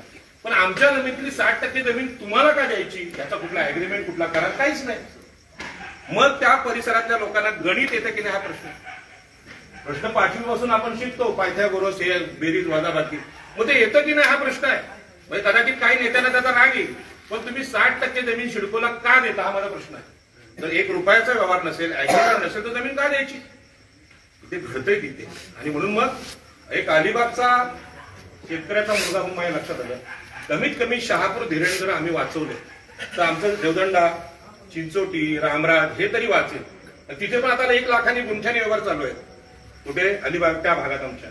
कारण लोकांना हे माहितच नाही आम्ही तर 1 कोटी गुंठ्यानी जमीन खरेदी करतो. हा बातमीचा विषय आहे. म्हणून दादांना अगोदर बोललो होतो, गावातल्या मुलांच्या खिशात मोबाईल आहे, त्यांना कमीत कमी मोबाईलमध्ये भाषण लाईव्ह करायला सांगा.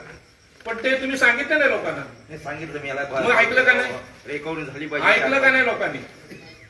त्यांनी सांगितलं मी जबाबदारी घेतो. काय साहेब, पहिली वेळ आहे ना, त्यामुळे तसा विषय झाला. ही वेळ झाली. आम्ही आज जे बोललो रेकॉर्ड झाली ना, पाहिजे. आज जे बोललो ना ते दुसऱ्या भाषणात येणार नाही. आणि आपल्यापैकी दुसऱ्या सभेला किती लोक असतील हे पण सांगू शकतो. आता काका ज्येष्ठ आहेत, वय आहे, काय होतं, तरुण मुलगा आहे, ऍक्सिडेंट मध्ये झटक्यात मरतो. म्हणून एक क्षण पुन्हा येत नाही. हे जीवन अमूल्य आहे आणि म्हणून रेकॉर्ड झालं पाहिजे. तुम्ही म्हणता नाही दुसऱ्या सभेला करू, कोणी बघितले. उद्या एजंट लागले गावात, तर रेट आता फुटलेला, ते सांगतील हे काय नादाला लागले तर राजाराम पाटलाचे 1 कोटी गुंठा कुठे भाव असतो का. पण मी खोटं बोलत असेल तर तुम्ही बघा. आम्ही तर आपली खरेदी केले ते बघा, सत्य आहे. आणि मुंबईचा भाव काढा जमिनीचा. मुंबईचा भाव आज 10 कोटी रुपये गुंठा आहे. एक शॉपची, व्हीटी स्टेशनला शॉपची किंमत किती आहे बघा, भाडं किती आहे बघा, मग तुम्हाला कळेल. आणि हे काय अंतर फार नाही, म्हणजे अलिबाग ते मुंबई अंतर नाही. आता महामुंबईचा भाग आहे. अलिबाग तालुका हा महामुंबईचा भाग आहे. नकाशावर तुम्ही मॅपवर बघा. तर आता मी जास्त बोललो, तुम्हाला थोडासा जास्त त्रास दिला, पण हे पुन्हा होणार नाही. आम्ही उत्सवाला, हळदीला कॅमेरे लावतो, डीजे लावतो, पण जी शेतकऱ्यांच्या जीवनाचा प्रश्न आहे, म्हणजे देवासमोर सांगतो की ज्या लोकांनी सांगितलं मुक्ती आकाशात आहे, कोणी बघितलंय का? बघितलंय? तुमच्यापैकी विमानाने किती लोकांनी प्रवास केला? विमानाने किती लोकांनी प्रवास केला? एकाने पण नाही केला. हा मी कोणीतरी केला.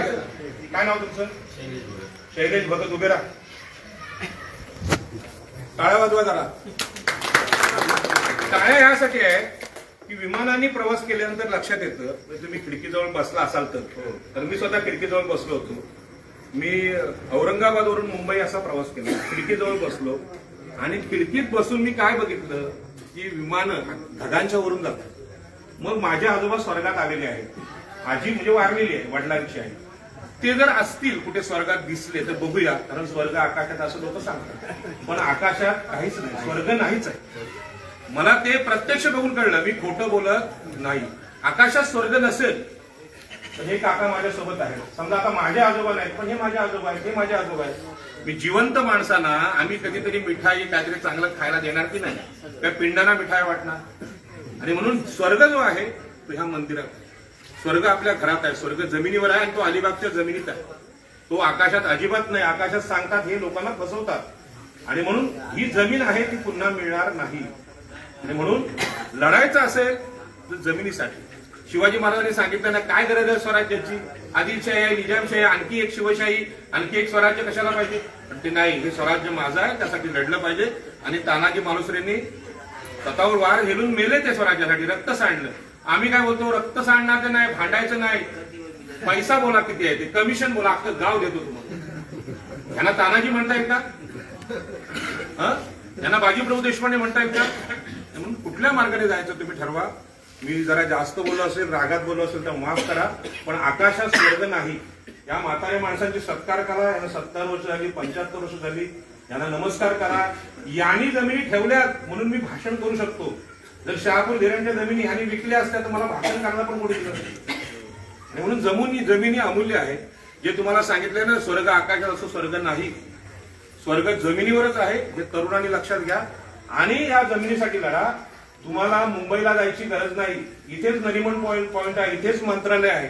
आणि म्हणून आपण जी सभा घेतली पहिल्यांदा त्या दिवशी कुठल्या गावात, धाकटे शहापूर. 2 दिवसात उद्योगमंत्री आले की नाही अलिबागमध्ये? का आपण मोर्चा काढला होता?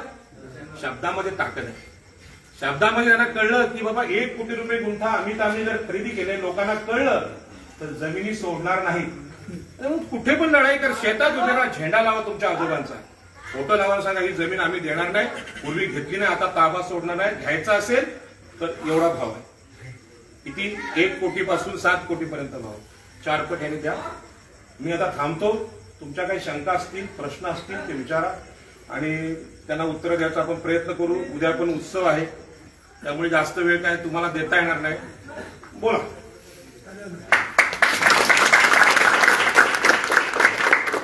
हे आपला जे प्रश्न मांडले त्याचे उत्तर ते पहिला प्रश्न आहे, एलआर दाखल करता येईल का? एलआर दाखल करता येईल. तुम्ही पैसे जरी घेतलेले असले अगोदर तरी पण 13च्या कायद्याचे, कायदा कसं सांगतो की शेतकऱ्याला जास्तीत जास्त फायदा होईल तो कायदा लावा. पहिला समजा आपण 20 लाख घेतले, पण 13च्या कायद्याने तो वाढीव भाव आहे, तुम्ही मागू शकता. हो हो, कसं होतंय की तेव्हा आमची फसवणूक झाली, ते बोलले ना दादा, ते खरं आहे, तेव्हा आमची फसवणूक झाली. तेव्हा कायद्याने घेतल्याच नाही जमीन. पुनर्वसन झालं का तुमचं? नोकऱ्या भेटल्या का? 20% किंवा 5% भूखंड भेटले का? नाही. व्यवहार रद्द. पण सर, जे आम्ही आता करू आमचा उल्लेख असा आग्रीवरून करावा की हे बघा कसं आहे की आता तो विषय म्हणजे मी काढणार नव्हतो पण आता काढतो. कसं आहे बघा की अलिबागच्या जमिनी संपूर्ण देशात सगळ्यात महाग आहे. तुम्ही जातीने कोण आहात? आगरी. आगरी म्हणजे मनुस्मृतीनुसार शूद्र म्हणजे हलके म्हणजे ओबीसी. आता जमीन घेणारे मंत्री कुठल्या जातीचे आहे तुम्ही चेक करा. मी नाव नाही सांगा, चेक करा तुम्ही. ते टाका त्यांचं नाव आणि ह्याची जात कुठली सांगा, बघा तुम्हाला कळेल कोण घेते जमिनी. म्हणजे जे आंदोलन नारायण नागूंनी केलं, जे बाबासाहेबांनी केलं, ते कोणाच्या विरुद्ध केलं होतं? मग आता कोण आहेत? तेच तुम्ही त्याच्यात सुद्धा पुन्हा करताय. म्हणून आगरी का टाकायचं? म्हणजे तेच सांगितलं तुम्ही बघा. आपलं भांडण कांद्याला भाव वाढून मिळावा म्हणून नाही, आपलं भांडण ऊसाच्या शेतीला भाव वाढून मिळावा म्हणून नाही, आपलं भांडण सर्वस्व चाललंय आपलं. हा, आणि ही पुन्हा जमीन मिळणार. आणि एक सांगतो तुम्हाला, लिहून ठेवा घरी, या जमिनी गेल्यानंतर तुमची गावं नाही तोडली तर बघा 100% गावं तोडणार, कारण गावठाण विस्तार झालेला नाही. 10% गाव तुमचं फक्त मूळ गावठाण तेवढंच नावावर आहे, बाकी शेतातली घरं आहेत ती तोडली जाणार. मग विचार करा तुम्ही, शत्रूला बाले किल्ल्यापर्यंत येऊन द्यायचं की सीमेवरच रोखायचं? मी शत्रू हा शब्द वापरतो. आम्हाला आमच्याच एका पुढाऱ्याने सांगितलं होतं की तुमची गावाने घरं पण देऊन टाका लवकरात लवकर आणि इथून चालते. तुमचं घर द्या ना बोल पाहिजे, तुमचं घर द्या साहेब, तुमचं घर आमच्या गावातले बाहेर राहतो सांगून तसं असतं बघा. म्हणून मी पहिल्यांदा सांगितलं आंदोलन हे खरी गोष्ट ते बोलत ते बरं, खरी गोष्ट आहे. तुम्ही गांडीवर बोच्यावर दांडके मारून काढणार तुम्हाला. हे बघा, या देशात अजूनही लोकशाही आहे. लोकशाही संपली का? आणि लोकशाही कोणी शिकवलं देशाला? आग्र्यानी शिकवली. कुळ कायदा कोणी केला? आग्र्यानी केला. कुठला मंत्री आहे त्याला सांगा तुझ्या बापानी कुळ कायदा केला का आग्र्यानी केला? बघ पहिल्यांदा. बरोबर. कुळ कायदा आग्र्यानी केला. सेज विरुद्ध आंदोलन दत्ता पाटलांनी जिंकलं, ते पण अलिबागचेच आहेत ना. सिडको विरुद्ध आंदोलन दिबा पाटलांनी लढलं. 12.5% कायदा कोणी केला? आग्र्यानी केला. त्यामुळे आपण आपला इतिहास लढण्याचा आहे. आपला इतिहास काय पळून जाणाऱ्यांचा नाहीये. आणि असे कायदे बाकीच्या लोकांना का जमले नाहीत? कारण ते लुटारू होते. शिवाजी महाराज आणि हे लोक यांच्यामध्ये फरक आहे. शिवाजी महाराजांनी सामान्य माणसाला अधिकार दिले आणि ह्या लोकांनी जमीनदारांना अधिकार दिले. आपण जमीनदारांच्या विरुद्ध लढलो. आणि म्हणून संविधान टिकवण्याचं जे हे आहे जबाबदारी ही धैर्यांच्या आग्र्यांवर आहे. आम्ही चिंचोटीच्या आग्री तुमच्या बरोबर आहोत, पण तुम्ही जर संपले तर आम्ही तिकडे खलास. कळलं तुम्हाला? त्याच्यामुळे आता तुम्ही बोलाल की आमचे दुर्बळ आहोत आम्ही, आमच्याकडे काय नाही. तुमच्याकडे मोबाईल आहे, फक्त मोबाईल मध्ये दाखवा फक्त उद्या हा व्हिडिओ व्हायरल करा, बघा काय होते ते. आणि मला आता तुमच्यावर विश्वास राहिला नाही की बाबा सभा रेकॉर्ड करा, तुम्ही करत नाही. म्हणून याला पत्रकारांना पैसे देऊन आणावं लागतं. तुमचं काम नाही. पुढल्या सभेला नाही येणार मी, हे नसलं तर असं येणार नाही. वेळ माणूस देतो पण संदेशला बोलवलेला आहे मी आहे संदेश आहे ना, हा पत्रकार आहे साहेब. मग तुम्ही लिहू शकता ना. पण आज रेकॉर्ड केलं असतं ते कसं. हल्ली कसं प्रिंट मीडिया, उद्या पेपर लोकसत्ता पण घेता येईल की नाही, किंवा तुम्ही बातमी दिली तर लोकसत्ताच्या मालकाला फोन झाले एमआयडीसीचा, शहापूरची बातमी लावू नका, रेट फुटतील. म्हणून मोबाईल महत्वाचा. बघा जरा. हा, आता या ज्या साहेब जमिनी आपल्या गेलेल्या आहेत त्याचं जे कोठे वगैरे असतात त्यांच्यावर अधिकार कोणाचा आहे? शेतकऱ्यांचा ना. कसला फेसबुकला आहे ना? आहे काजन भाग आहे. आता बघा, गुरुचरण म्हणजे सरकारी जागा. आता तुम्हाला ठाणे जिल्ह्याचा आणि नवी मुंबईचा इतिहास सांगतो. सरकारी जागा जी असते गावाच्या बाजूला, गावठाण विस्तार कायदा, तुम्ही गावठाण विस्ताराचं पुस्तक, ग्रामपंचायत अधिनियमचं एवढं मोठं पुस्तक मिळतं, ग्रामपंचायत सदस्यांना माहित असतं. त्याच्यामध्ये लिहिलेलं आहे की गावाची लोकसंख्या जी वाढते, नैसर्गिक वाढ म्हणजे आजोबांची 3 मुलं, त्यांची 4 मुलं, त्यांची 5 मुलं, अशी जी आपला वंश वाढतो, तो वंश वाढताना गाव पण वाढतं. त्याला बोलतात नैसर्गिक लोकसंख्येची वाढ. मग गावातलं गावठाण कमी पडतं. मग त्यासाठी गुरुचरण जागा असेल बाजूची किंवा सरकारी जागा असेल ती पहिल्यांदा घ्यावी गावाने. पण तुमच्या गाव कमिटीत नसेल, आता तुमचं शहापूर गाव आहे, त्याची गाव कमिटी रजिस्टर नसेल तर व्यक्तीला ती जमीन देत नाही कोण. मग तुमचा अर्ज गेला पाहिजे गुरुचरण जागेसाठी. ही जमीन आमच्या गावाच्या गरजेची आहे. ती फक्त घरासाठी नसते. क्रिकेटचं मैदान पाहिजे, स्विमिंग पूल पाहिजे, कॉलेज पाहिजे, शाळा पाहिजे, या सगळ्या मागण्या करायच्या आणि त्या नकाशासहित गडबुक नकाशा करायचा की किती गुंठे जागा आहे, किती हे करायची मागणी करायची. आणि नुसती मागणी नाही करायची, त्याचं मॅपिंग करून त्यावर कब्जा ठेवायचा, ताबा कब्जा ठेवायचा. हे जर तुम्ही नाही केलं तर आता कलेक्टरकडे बिल्डर येतात आणि सांगतात शहापूर मध्ये सरकारी जागा किती आहे, 100 एकर. ती पहिली कलेक्टर ट्रान्सफर करतो कोणाच्या एमआयडीसीच्या नावाने किंवा MMRDच्या नावाने. ते चालू आहे आता. आणि तिकडच्या आधी फसलेत, कुठले नवी मुंबईचे ते फसलेत. हा अनुभव मला आहे म्हणून मी सांगतोय. मी पुस्तकातलं वाचून सांगत नाही. मग घेतली असेल ना तर अजून काय वेळ गेले का? मुंबईतल्या सरकारी जागा होत्या, त्याच्यावरच्या भारतातले देशातले लोक आली झोपड्या बांधल्या आणि तो कब्जा केला की नाही. मग तुम्हाला कोणी अडवलंय? पण तुम्ही गावातच घरं बांधता, भावाशी भांडता, मला एवढं जमीन नाही दिली म्हणून त्याचा जीव घेता. जा तिथे घरं बांधा. लक्षात मी काय बोलतो ते, हा गावाला धोका आहे. म्हणून आजच्या सभेत मला मुद्देसूद सभा घ्यायची होती. त्यामध्ये गावठाण विस्तार होता, 13चा कायदा होता, त्यामध्ये मच्छीमारांचं पुनर्वसन होतं, हे सगळं होतं. पण आता कसं आहे, तुम्ही आता बरेच जण शिक्षक आहे तिथे, शिक्षकांना माहित असतं मस्तपैकी टेबल लावायचा असतो, त्याच्यावर माईक ठेवायचा असतो, बसणाऱ्यांना खुर्च्या. आता मोठे मोठे काही जाडे लोक आहेत, त्यांना खाली बसता येत नाही, त्रास होतो, त्याच्या पोटाला त्रास होतो बघा, त्याला बसायची सवय नाही. ही आपली चूक आहे ना. मग तो चुळबुळ करायला लागतो, बस झालं आता आठवण मला घरी जायचं, कारण बसायची सवयच नाही. मग खुर्च्या लावल्या पाहिजे, मंडप बांधलावे, तुम्ही केलं पाहिजे. आम्ही दिलगिरी व्यक्त करतो. पुढच्या वेळी आमची मीडिया वगैरे सगळं माझी नाही, आम्हाला पहिली माझी दिलगिरी नाही, त्यांची माफी मागा. तेवढा मोठा माणूस, त्याचा टी शर्ट बघा किती किमतीचा आहे. 200 रुपयाची खुर्ची नाही देतात तुम्हाला. त्याला चेन आहे 20-25, किती हजाराची चेन आहे? सर आम्ही अगोदर मीडिया आणली होती. मीडियामध्ये बरंच आमचं काय झालं होतं, तर त्या मीडियावाल्यांना दाबले कलेक्टर ऑफिस मध्ये. मी सांगितलं का तुम्हाला, हा जो मीडिया आहे आपला मोबाईलचा, तो सगळ्यात मोठा मीडिया. बरोबर. आम्ही ते केलं नव्हतं, पण बाकीचे मीडियावाले काय नाही, हे मोबाईल आहेत ना. आज बघा 100 मुलांनी जर फेसबुक लाईव्ह केलं असतं, अख्ख्या तालुक्यात विषय गेला असता, त्यांचे नातेवाईक मुंबईत तिकडे गेला असतं, पण काम झालं असतं. त्यांना अगोदर बोललो मी, एक वेळ जेवायला नाही दिलं चालेल, पण मोबाईल दिली होती. मग त्यांना फाईन मारा, त्यांना नवीन मोबाईल मागा त्यांच्याकडे तुम्ही. दादा काय माहिती हे दादा तिथे बसलेले गेले का? ते गेले बघा. त्यांनी सांगितलं, अधिकाऱ्यांची त्यांनी चर्चा केली, ते अधिकारी ऐकत नाही. तर त्या म्हाताऱ्या माणसाचा व्हिडिओ तुम्ही काढलात ना, तेवढाच व्हायरल केलात ना. तुमचे शहापूर जिल्ह्याचे व्हिडिओ सगळीकडे व्हायरल आहे. त्याच्यामुळे आम्हाला कळलं ना इकडे हे चालू आहे. तुम्ही ते करत नाही, खिशात मोबाईल ठेवलेत. माझा मोबाईल चालू आहे बघा, 2 मोबाईल घेतले जागी, एक खिशात ठेवायला, एक रेकॉर्डिंग. कारण माझा लोकांवर, आपल्या आग्र्यांवर विश्वास नाही. हळदीला डीजे लावतात, हळदीला 10 कॅमेरे आणतात, मेहंद्या काढतात, सगळं करतात, पण सभा तुमच्या फेल आहे. हे असं बसून नाही. त्या गावात शिक्षक आहेत, तसं बसले पाहिजेत लोक. आयोजन कसं पाहिजे, पाठीमागे बॅनर पाहिजे गावाच्या नावाचं, मस्त शिस्तीत लोक बसले पाहिजे. रात्रीचं जेवण घरी नका करू, इथेच भाकऱ्या आणि काय असेल ते द्या. पहिलीच मीटिंग झाली. आता याच्यापुढे आम्ही आता मीटिंग करू ना, ते नियोजन पद्धत. आता बघा ही खुर्ची समोर आहे, काका दिसत नाही.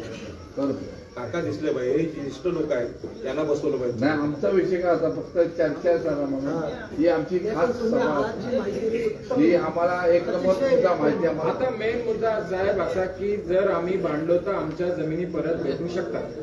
हे तुम्ही सिद्ध केलं. म्हणजे बघा मी पहिल्यांदा क्लिअर केलं, तुम्ही मालक आहात, कारण जमिनीचा ताबा तुमच्याकडे.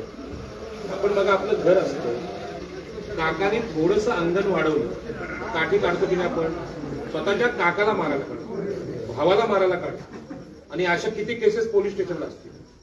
मग तुम्ही भावाला जर मारू शकता तर MIDC कोण आहे, टाटा कोण आहे, तुमचे काही नातेवाईक आहेत? तुम्ही मालक आहात जमिनीचे. आणि मी बोलतो आता MIDC ला आपण घेऊच नका ना गावात.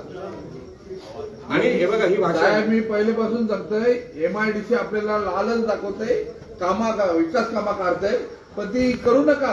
MIDCच्या त्या अंधेरीच्या ऑफिसमध्ये मी त्यांना उदाहरण दिलं की बेलापूर MIDCतल्या जमिनी आगरी कोळ्यांच्या घेतल्या. 100 एकर जमीन असली तरी एकच गुंठा पुनर्वसन, 10 एकर असले तरी एकच गुंठा. हे तिथे झालंय, तिथल्या लोकांना फसवलंय. त्या गावात जाऊन चर्चा करा, मी सांगतोय. मग त्यांना, त्या फसवलेल्या लोकांना तुम्ही आजही न्याय देत नाही, आणि तुम्ही आम्हाला न्याय द्याल त्याच्यावर विश्वास कसा ठेवणार? ते पण आगरीत होते. आणि म्हणून तुमचा शब्द आहे तो महत्वाचा. आगरी नाव का टाकायचं की महाराष्ट्रामध्ये, देशामध्ये आगरी फसवले जातात. किती संघर्ष केला, पहिला नारायण नकुनी केला, दत्ता पाटलांनी केला, दिबा पाटलांनी केला, आणि आता तुमच्यावर पण तीच वेळ आहे. तेच सावकार आहेत, त्याच जातीचे सावकार आहेत, ब्राह्मण आणि मराठ्याच आहेत, दुसरं कोण आहे? आणि त्यांना काय, त्यांची लोकसंख्या कमी आहे, त्यांना एकच शिकवले मनुस्मृतीने, लूटमार करा. हे शूद्र आहेत, हे पायातून जन्मले, ब्राह्मण तोंडातून जन्मले, क्षत्रिय गावातून गावाचेच होते, देर बाजूचे गावातले दत्ता पाटील. कोण? दत्ता पाटील. मग त्यांचा फोटो लावा सभेमध्ये. पराक्रम केला, हे आहेत त्यांचे वारसदार. मग सभेमध्ये त्यांचे फोटो पाहिजे की आमच्या. काय दादा, आता तुम्हाला मी रागावलो, याचा राग नका म्हणू. पुन्हा सांगतो, आजचा क्षण पुन्हा येणार नाही, कोणाच्याही जीवनात नाही येणार, असा येणार नाही. म्हणून ते जपायचं. या माणसाला जपा तुम्ही, पुन्हा नाही दिसणार ती. त्यांनी जमिनी जपल्या, त्यांचे उपकार माना, पूजा करा की ते यांची करा. दुसरं कोणाने जमिनी टिकवल्या नाही. आता आम्ही हे लवकरात लवकर पिटिशन पहिला. हे बघा, हे आहे ना, तुम्ही पहिल्यांदा कायद्याचा अभ्यास करा. 13च्या कायद्याची पुस्तकं आणा, त्यात आहे की नाही बघा. राजाराम पाटील यांनी सांगितलं म्हणून खरं मानायचं नाही. कायद्यात आहे की नाही बघायचं, लोकांच्या उपयोगी पडते की नाही ते बघायचं, त्यात आपल्या समाजाचा फायदा की नाही बघायचा. फायदा होत असेल तरच करा, नाही तर मी सांगितलं म्हणून नाही. सत्य स्टेप बाय स्टेप जे सांगितलं, ग्रामपंचायत पासून कलेक्टर पर्यंत पहिले अर्ज द्यायचे, नंतर पुढे अर्ज द्यायचे, त्याच्या बातम्या लावायच्या, सगळं करायचं. लोकांना कळलं पाहिजे, शेतकऱ्यांना कायदा कळतो. आता दिवशी अधिकारी शांत होते. आपण हे सगळे मुद्दे मांडले, गावठाणाचा मांडला, मच्छीमारांचा मांडला, 13च्या कायद्याचा मांडला. ते बघत बसले पाहिजे. कारण का, ते विरोधी उत्तर देऊ शकत नाही, कारण त्यांच्यावर कारवाई होते. 13च्या कायद्याच्या विरुद्ध जर अधिकारी बोलला तर त्यांची नोकरी जाऊ शकते. सेंट्रलचा कायदा आहे, आणि आपण जेव्हा जातो रस्त्यावर तेव्हा आपल्याला अरेस्ट करतात, कारण आपण कायद्याने जात नाही.